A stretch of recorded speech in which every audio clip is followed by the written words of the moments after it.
Script. I'm your host, Michael Go, and this is our Dark History Black Dark Black History Month series. Like and subscribe if you like the content. This story today, let's talk about this. We bring about. I'm gonna bring up an old story about this senator here and his suggestion, and we're gonna start with that. We're gonna check this out here though. DeSantis works to legally censor teachings about historic and systemic racism in his state. An incident in Tennessee this week is showing us what can happen when people disregard that history. On Tuesday, a bill in the state legislature that would allow inmates to be executed by firing squad was brought up for debate before the Tennessee House's Criminal Justice Committee. One Republican lawmaker, State Representative Paul Sherrill, expressed support for the bill, but felt it didn't go far enough. Now, I was just wondering about, could I put an amendment on that? It would include hanging by a tree. An amendment to allow lynchings as a method of state-sponsored execution. Representative Sherrill either somehow didn't know this history or chose to recall it on purpose. But lynch mobs in Confederate states killed more than 2,800 people, about one person a week, between 1882 and 1930. 214 people were lynched in the state of Tennessee alone during this period. State Representative Sherrill has since apologized and says he regrets using, quote, very poor judgment. But his Democratic colleague, State Representative G.A. Hardaway, had this to say. When I heard the statement, I was sad and I was mad at the same time. I couldn't believe that I was hearing that. And of all committees, a justice committee. The irony, a justice committee. And I don't need to hear anybody talk about it wasn't me, that I wasn't alive back then. I wasn't alive back then either. But I can assure you, that multi-generational trauma still exists, not in only myself, but in all black folks who are in America today. Back with us is Jelani. Yeah, that was interesting, wasn't it? So he basically wanted to bring back lynching. Okay. Well, let's talk about this history of lynching, especially in your state of Tennessee, right? So our first story here, if we want to, we're going to do the same thing we did with DeSantis. We're going to do it with this guy here, basically. So what we're going to do here is we're going to go back and we're going to look at some of the stuff that happened in Tennessee. Like, for instance, here's one. It's one out of the Black Appalachia channel. And the name of the name of the video is Single Tree. The lynching of Charles Hurd. So let's check this out here. This happened in Tennessee too. So let's check this out. Rough terrain with few mountain gaps surrounded Morgan County, Tennessee. The geography made outside economic development of the area difficult. For almost a century, Morgan County residents were primarily engaged in livestock and small-scale farming operations to make a living. In 1860, 1 year before the Civil War, there were 25 slaveholders in Morgan County. The black population included 41 free black and mulatto individuals and 120 enslaved men, women, and children. Morgan County's economy would change dramatically in 1880. The Cincinnati, New Orleans, and Texas Pacific Railway was established. The railroads opened the area's vast reserves of timber.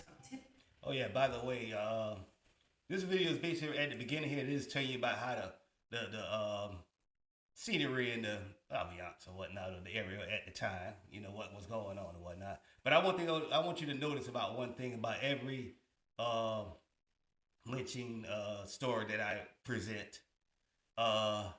First thing I want you to notice is this. One thing I noticed, I'll put it like this, in my definition of lynching, you have to have at least two things, right? The first thing you got to have is a group of people.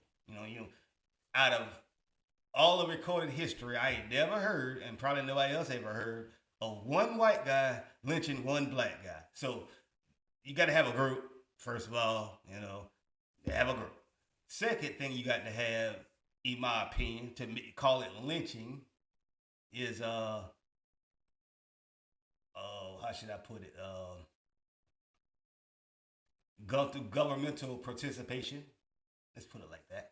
Yeah, governmental participation, or that's why I'm thinking that you got to have those two things. You know what I'm saying? So in other words, you have a group of people, and then you have somebody in that group that is a part of the government, like a police officer or sheriff or deputy. You get what I'm saying. But anyway, let's continue on the story. Yeah. Timber and coal to the outside world. Trains increased local contact with travelers and laborers from abroad. Wartburg was the county seat. The colonization of Wartburg by German and Swiss immigrants and the establishment of black worker communities also increased at this time. By 1890, the population in Morgan County had grown to 7,306 white and 303 black residents. This would be the setting for a series of events that resulted in 2 tragic murders. Okay, you can see already by the population, you already got way more white people there than black people. So just keep that in mind. You asked about the group. Here's your group.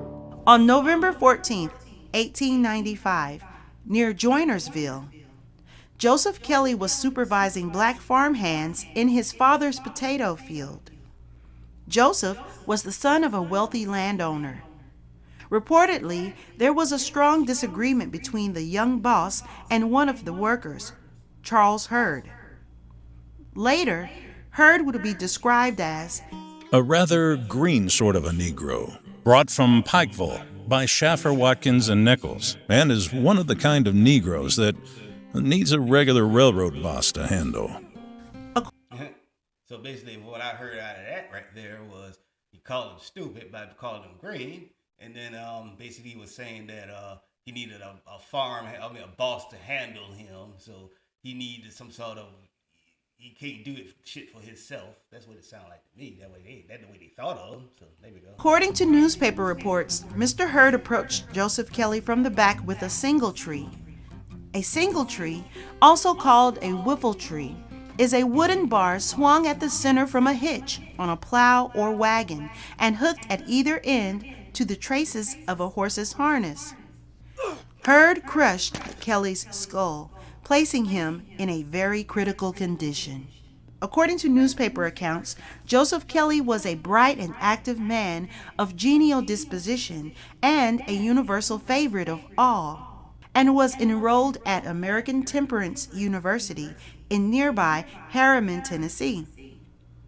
So in other words, they're trying to say that he was holier than thou. You know what I mean? He ain't did no wrong. He went to school. They ready about to say right now, and he was rich, and everybody loved him in the neighborhood. So if that being the case, then okay, whatever. Let's continue. The Kelly family was wealthy even before the Civil War, holding 13 people in slavery. By 1880, the Kelly family employed 2 black servants in their homes, 17-year-old Betty Dearman of Tennessee and a South Carolina native, Mr. R.F. Lee. The Kelly family was an important social and economic component of the Morgan County community and served in several official capacities. One of the mountains in the area bears the Kelly surname. After the attack, Charles Hurd fled immediately, seeking shelter in the nearby mountains. It was noted in several reports that there had been a long-standing grudge between the 2 men who were of similar age. The now turned fugitive, Charles Hurd, was a native of White County, Tennessee. In 1880, he was listed as mulatto with his parents, sister, brother, and 3 half-sisters. He was the son of Virginia native Reed Hurd and Martha Doyle, a Tennessean. Reed Hurd worked as a farmer in the mostly white community south of Sparta, and Martha Doyle kept house. There's very strong evidence that both of his parents, Reed and Martha, were formerly enslaved in White County, held in bondage by James Hurd and James Doyle, respectively. Charles Hurd was an ex-convict that had served a term at the Brushy Mountain prison coal mines for striking another black man with an axe. After his release from prison, he was employed as a farmhand by the Kellys. The father Kelly published a Wow, he got out of prison for killing somebody with an axe. He was black, of course. He wasn't the guy he killed with an axe. But I guess he didn't have a problem when they hired him anyway, huh? wanted ad in area newspapers seeking the capture of Mr. Hurd, describing him as About 22 or 23 years of age, ginger cake colored, 145 pounds, 5 feet 6 or 7 inches in height, matted hair that has not been cut this fall, scant mustache and fuzzy whiskers, fresh scratch under eye and scar on the neck under the shirt collar. Wearing blue overalls, a brown striped shirt laced in front, wearing oil tan gaiters, brogans, size 10, broad-brimmed black hat. an anonymous post at the Joinersville Depot added an additional $50 for Charles Hurd, dead or alive. Though he was attended by 2 doctors, one from the nearby Now keep in mind, doing that from the other video I did, during that time period, that's a lot of money. You know what I'm saying? You talking like $150 when on a normal day you only especially for a black person, you only got like 70 cents a day. You know what I mean? So yeah, that's a lot of money back then. But anyway, let's continue. by Brushy Mountain Prison, Joseph Kelly died at his father's home. Joseph was laid to rest 4 days after the attack at Union Cemetery. By the time of the young Kelly's death, it was already determined and a popular sentiment that Charles Hurd would be lynched upon apprehension. In the meantime, Hurd Now, you already can see that he's already guilty before he's innocent, right? They already say he's gonna be lynched. So how can they make that determination? Yeah? So in other words, it didn't matter if he was guilty or not. They was going to lynch person. You will see what I'm talking about a little later on. You'll see. Hurd continued to hide in the surrounding woods and mountains of eastern Morgan County. Early on, he had found refuge with a black man named Brown in the Stevens community. Shortly afterward, Brown bought a double-barreled shotgun, being under the threat of lynching himself. It wasn't long before law enforcement and community That's one. I mean, that's 2 right there. Okay, they wanted to lynch Charles Hurd, right? But why they want to lynch this other guy too? In other words, it ain't got nothing to do with what he did. They just want to lynch some people. See, the sentiment is there. If people keep telling you what they want to do, you got to see what it is. And for what I can see, community members from surrounding counties assembled in pursuit of the fugitive. The 40-member posse included Harriman Police Chief Long and Bloodhound Jack. Sheriff Jackson 40 people now to go find one black guy. And then look, and what I was saying about the governmental part of it, look, sheriff, we got a police sheriff, another sheriff, a deputy sheriff, sergeant. Then you got to consider those bloodhounds right there, police dogs. I mean, so yeah, there we go. There's your, I was saying about 2 things. There's 2 right there. You got a group of people, which is 40, and then you got the governmental aspect of it, which would be these guys here. So, okay. Deputy Sheriff Luther Green, Sergeant Perry Phipps of the Chattanooga Police Department, and his bloodhounds, Jude, King George, and Prince Henry. They soon caught the train to the Stevens community via a special train chartered by James Kelly. In the Stevens community, Jeff Watkins, a black man, volunteered to show the posse where Hurd was hiding. He requested half of the reward money in return, which was agreed upon. Watkins then proceeded to take the search party in the opposite direction of the fugitive. Once his ruse became clear, he was threatened with lynching himself. According to reports, Jeff Watkins wasn't handled with care. 3 people right there. See what I mean? That's all they want to do was lynch somebody. They ain't had nothing to do with this man did, none of that. They probably didn't give a shit about the man who died. They hurt black man, kill white man. Oh, kill. Let's lynch. You know what I'm saying? The party placed a rope around his neck. They flung the end around a branch and prepared to hang him, exclaiming, "Pull away, boys." He was ultimately released and locked in a cabin with a guard. During this intermission around Stevens, Charles Hurd changed clothes with his unnamed brother, perhaps Hayes Hurd, in what turned out to be a successful effort to confuse the bloodhound's trail. The colored people in the valley gave Sergeant Phipps and party wrong clues, furnishing him with the trail of Hurd's brother and consequently sending them off on a wild goose chase. 130 miles over hill and dale, through valley and forest and over the plateau to Pikeville for nothing, while Hurd remained close by. Horses were employed in the search across swampy thickets and increasingly rough terrain, and for 10 days, Charles Hurd remained on the run, evading arrest. Eventually, the cold November weather and increasing hunger was credited with bringing Hurd out of hiding. Having not eaten in 4 days, he emerged barefooted, hatless, and nearly starved at a cabin 2 or 3 miles from the original crime. Emaciated and haggard, Charles sought food and clothing at a cabin of a black woman.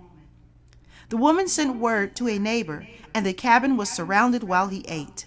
Bart Stonecipher, with the assistance of his Winchester, formally arrested Charles Hurd and escorted him to a jail cell in Wartburg. At Liberty Baptist Church, 3 miles outside of Wartburg, legions of men began gathering. They soon began a heavily armed march in force toward the town. At the time, I ain't want to just gloss over that, but basically, the reason why he got caught right there was the black woman told on him. So let's keep that. Let's go ahead and put that. of Hurd's arrest, Sheriff Jackson was out of town with the posse searching for Hurd. That left Deputy Sheriff John Langley in charge with a 15-person team of guards at the jail for protection. Jim Hinch, an additional black prisoner, having been accused of aiding Hurd's escape and evasion. Mr. Hinch was quickly released due to lack of evidence, at which time a gang of 25 young men promptly apprehended him, taking him 1 mile south of Wartburg, and proceeded to assault him via a severe whipping. Okay. Mind you now, he wasn't guilty of the crime. They had to let him go, right? So, all right. Just before midnight, the marching mob from Liberty Church arrived in Wartburg. The Harriman Progress reported that the mob was grotesquely dressed. Some had grain sacks on for coats. Others had their coats turned inside out. Some had sunbonnets on their heads. Many had their faces painted black. Others had handkerchiefs on their faces. Some had masks on. A sledgehammer was used to batter down the outer doors of the 1-year-old jail building. Deputy Langley, at gunpoint, was then forced to open the interior cell's combination lock. 200 men overwhelmed the feeble resistance, stormed the jail, and seized Charles Hurd from his cell. As the mob exited the jailhouse, the order to extinguish all lanterns was given. They placed a noose attached to a 100-foot-long rope around Hurd's neck. At a high speed, the party dragged him down the street without hat, coat, or shoes on. The mob turned the corner at the Cumberland Hotel, and Hurd was taken for either a quarter of a mile, a half a mile, or some reports say 100 yards east of town. Having arrived at the designated hanging tree, Hurd was given 30 seconds to talk and reportedly stated, "Joe had made fun of me. We had some words, but it was only in fun. I got mad, and when I got a chance, I slipped up behind Joe and struck him. I intended to kill him. I am guilty and deserve to be hanged. Please don't shoot me. Please don't shoot me. Please don't shoot me, but hang me." Okay, you really think he really said that? You know what I mean? You got all these white guys out here ready to hang his man. You think they just say, okay, what was your last words? They probably didn't hang. Something tell me they didn't ask him shit. They just did their thing, and then they wrote some shit down to make it sound like he been guilty. You know what I'm saying? Because he started, please hang me, please hang me. Well, really? If he did all that shit to get away from y'all, and you thinking that okay, that don't make no sense to me. It sounds like something that we just need to take with a grain of salt. You know what I mean? So At an oak tree, the rope was held by scores of hands, suspending Hurd 10 feet above the earth. His hands became untied, and he made a desperate attempt, while writhing and wiggling for life, to clutch the tree, unsuccessfully. After a few convulsive shrugs of the shoulders and drawing up of the legs, he was dead. A match was struck to reveal his tongue and eyes, protruding in a horrible manner.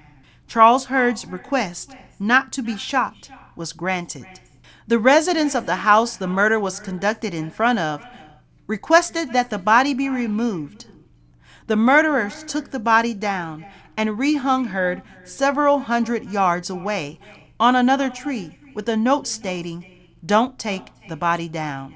Charles Hurd's body remained visible to all who traveled the public road until removed at 9 a.m. the next morning by Coroner E.M. Williams.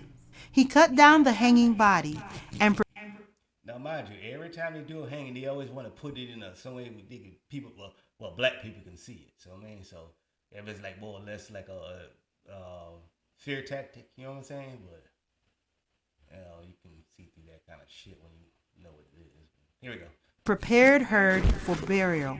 It was reported that by November 24th, the sheriff had buried Charles Hurd in the woods. In 1895 alone, 179 extrajudicial lynchings occurred in the United States. That number included 3 Mexicans, 2 Native Americans, 3 Italians, and 113 African Americans. The remaining 58 lynchings were perpetuated against white residents. No one was ever indicted for the killing of Charles Hurd, and life would go on in Morgan County. The black community would continue to face an uncertain future in the county, with rumors of forcible expulsions and continued unrest around prison, mining, and railroad labor, and sometimes conflict around the mere presence of black people in the geography. Yeah, that was a presentation there. Let me check something real quick.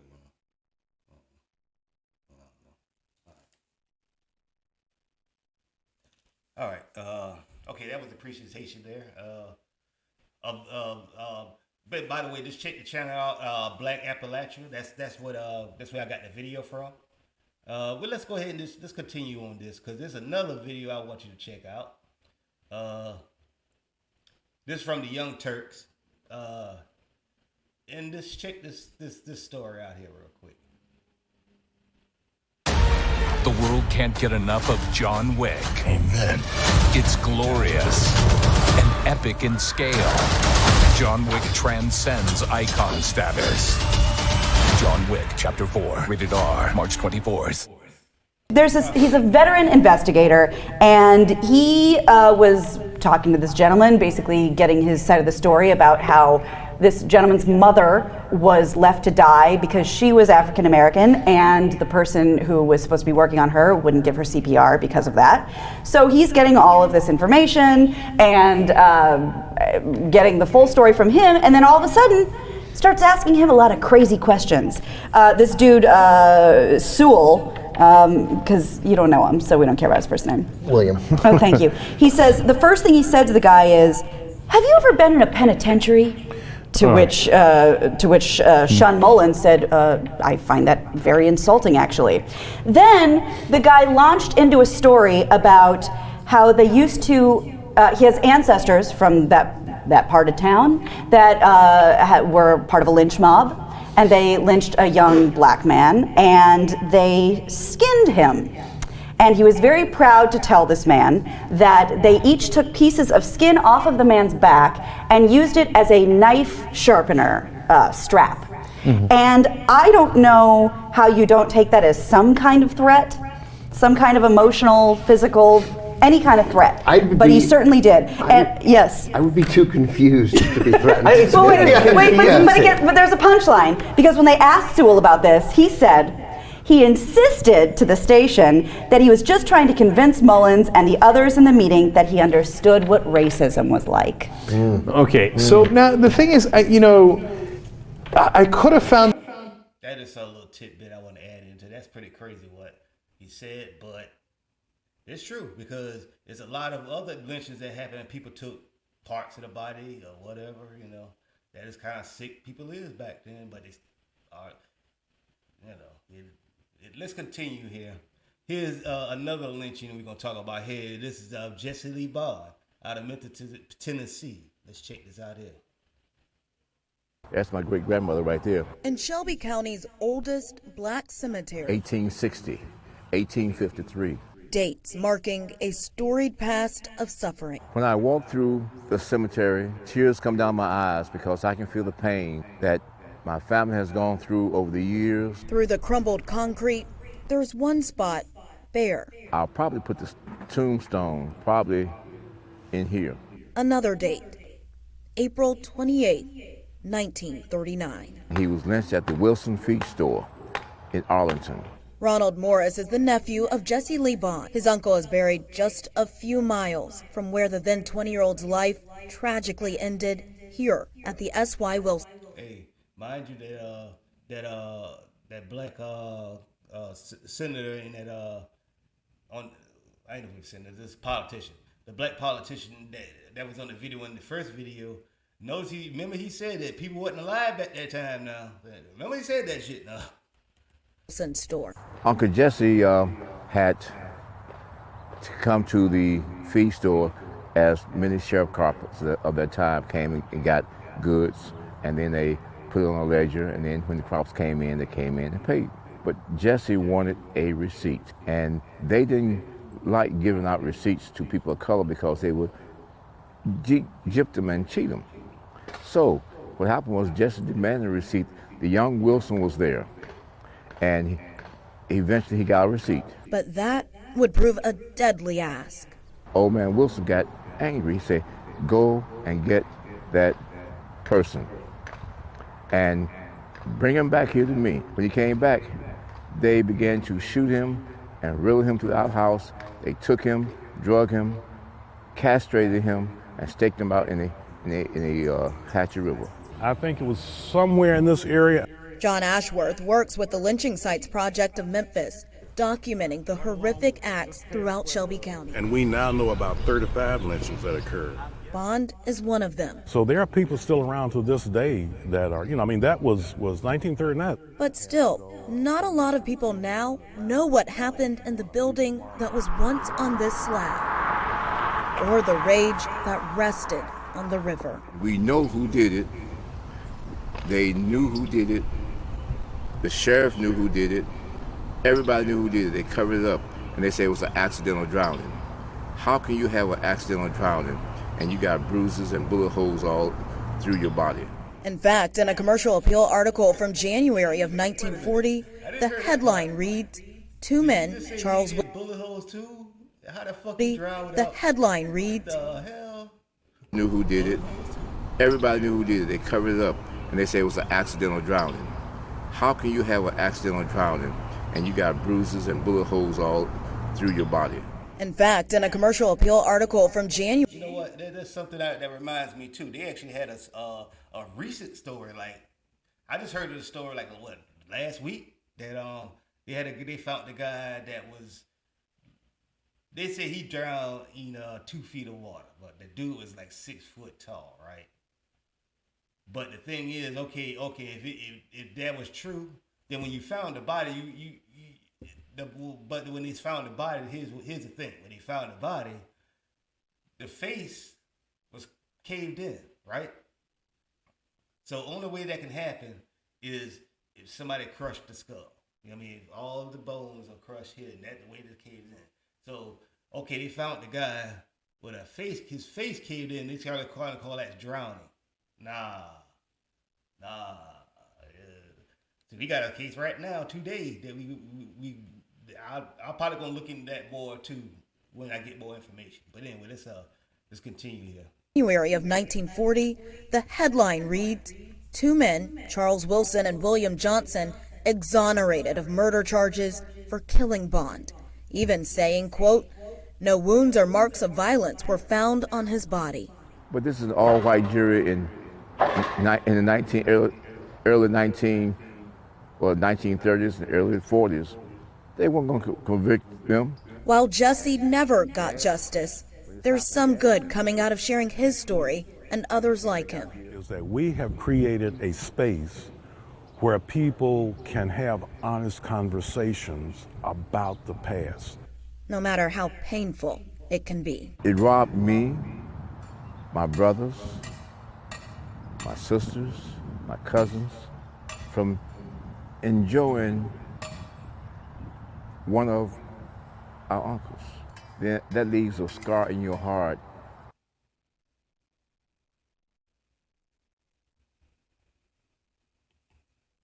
Yeah, like I said, and all that was there, like I said before in the very beginning of the video, group, governmental participation, you know, all that. You see, I would even consider newspapers that too, you know what I'm saying? So, but, and if anything that has something to do with, that's in the system, you know what I mean? In the system. But anyway, yeah, this is the end of our video here. But I am going to leave you with one other video here. This is like a modern day, let's just call this a modern day lynching, you know what I mean? But I'm going to leave you with that. But like and subscribe and peace. But here we go. Here's the video. I'm just going to end it with this. Let's check this out here. I didn't even do nothing. Put your hands. Put your legs down. Put your legs down. Quit moving your legs. Put your legs down. Put them down now. Put your legs down. Put your legs straight out. Legs down. Down. Put them down. Put them down straight. Stop kicking. Yeah, that bit is fucking crazy. All right. Like and subscribe and peace. At Kroger.